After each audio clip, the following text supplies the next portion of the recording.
Good morning, I'm Alene and I'm a jewelry designer, and today we're going to talk about turquoise. This is one of my favorite gemstones to work with, and of course I'm based in Arizona, and turquoise is well known for being from the Southwest. There's so many things to know about turquoise, so I'm going to just start with kind of a basic right now, and then we'll go into more detail in some further videos. But the first thing to know, just in case you don't know what turquoise is, here's a beautiful design right here.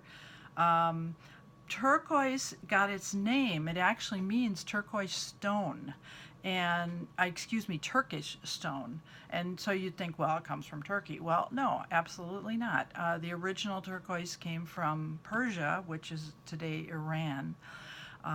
Beautiful, beautiful stuff. It's primarily all mined out now.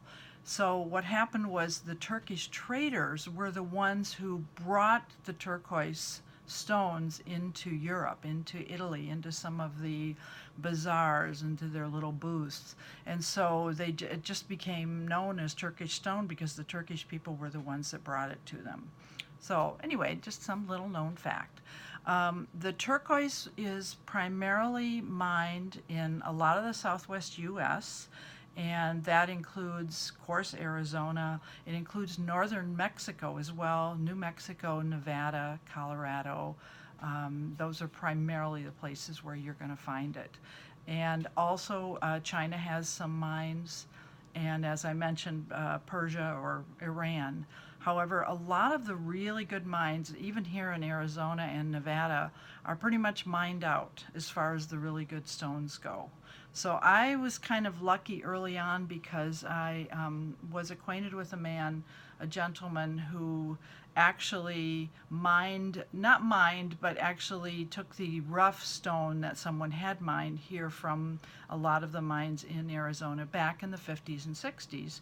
And then he made it into what we call cabochons, which is what you see here. Now a cabochon, see if I can give you a good picture of this. A cabochon is, let me get a bigger one.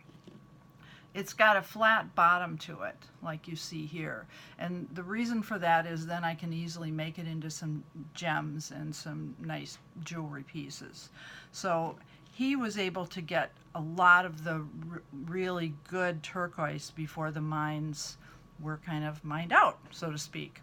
And I was able to purchase this from him when he was no longer able to use the stones anymore.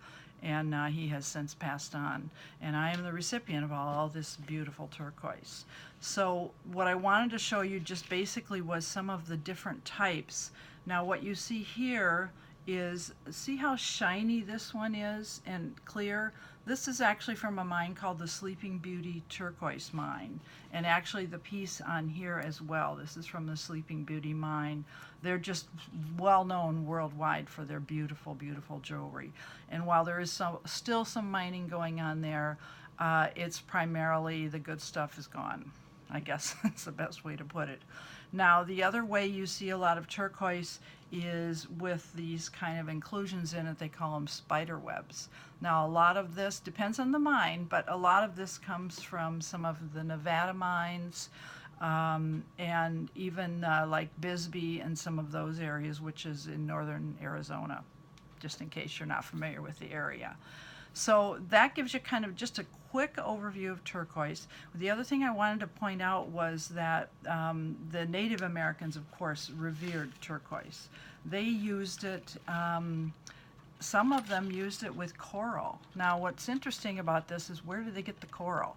So this leads us to believe that ancient Indians were able to trade easily with people that lived on the coast, because that's where the coral would come from. So you can see the beauty of how the coral and the turquoise really go together. So anyway, that's one of my favorites. The other is, I love the way that turquoise combines with other gemstones. Now this one you can see here, I've put it just with a ruby. And I mean, how beautiful is that? Just that touch of red with the turquoise gem. And then this is done on sterling silver. This is a cuff that I designed. The other I like is to show you what it looks like on copper. I mean, look at how beautiful this is. And this is a gorgeous turquoise gemstone from one of the Nevada mines. But I mean, it just pops in the copper. I love this.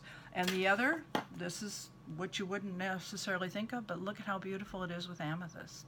I mean, it just really shines with so many other stones. I use it again with a bunch of other types of geodes and many other things. But basically, I want you to see this. One other little tidbit about turquoise and the Indians. The Apaches used to attach little bits of turquoise, kind of like you see here, these little chips, to their bows and arrows. Excuse me, to the bow, because what they wanted was that arrow to run true and run straight and hit its target basically when they were hunting. So the turquoise, they believed, helped them do that. I thought that was kind of a cool little fact. Now we will be going into more detail in other videos, so just kind of stay tuned and watch for more videos, because I will be putting them forward here in the next few weeks. Have a great day.